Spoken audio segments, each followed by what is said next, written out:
Sejumlah tenaga kesehatan Puskesmas Watubaing di Kabupaten Sika, Nusa Tenggara Timur mengadakan layanan kesehatan keliling kepada masyarakat di Dusun Kelatang, Desa Wailamung, Kecamatan Talibura pada Rabu 9 Juni pagi.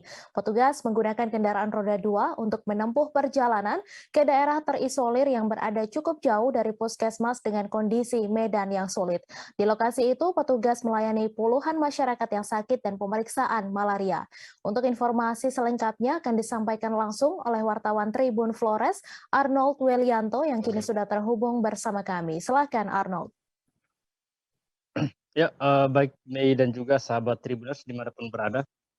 Dapat saya laporkan dari Kabupaten Sika, Flores, Nusa Tenggara Timur.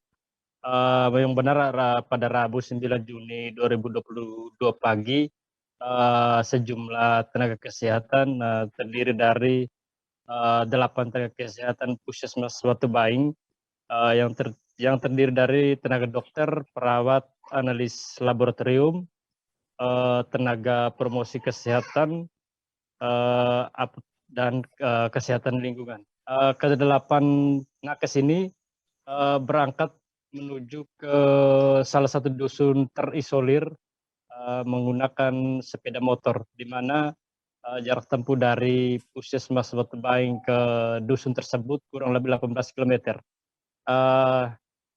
Mei dan juga Tribuners, untuk diketahui medan untuk sampai ke lokasi tersebut sangat ekstrim, sehingga mereka menggunakan kendaraan roda 2 dan terpantau mereka juga kesulitan untuk menuju ke sana karena kondisi jalan yang rusak parah. Dan setelah menempuh perjalanan kurang lebih 18 km, mereka pun tiba di Dusun Kelatang, Desa Wailamung, dan petugas melakukan pemeriksaan kesehatan. Dan dari hasil pemeriksaan kesehatan itu terdapat salah satu warga Dusun Kelatang terserang malaria. Dan dari informasi yang berhasil kami himpun, hingga saat ini salah satu warga yang terserang malaria saat ini sedang dirawat intensif di Puskesmas Watubaing di Kecamatan Talibura, Kabupaten Sika. Demikian, Mei. Terima kasih Arnold Welianto dari Tribun Flores atas laporan Anda. Selamat bertugas kembali. Jangan lupa subscribe, share, komen, dan like ya.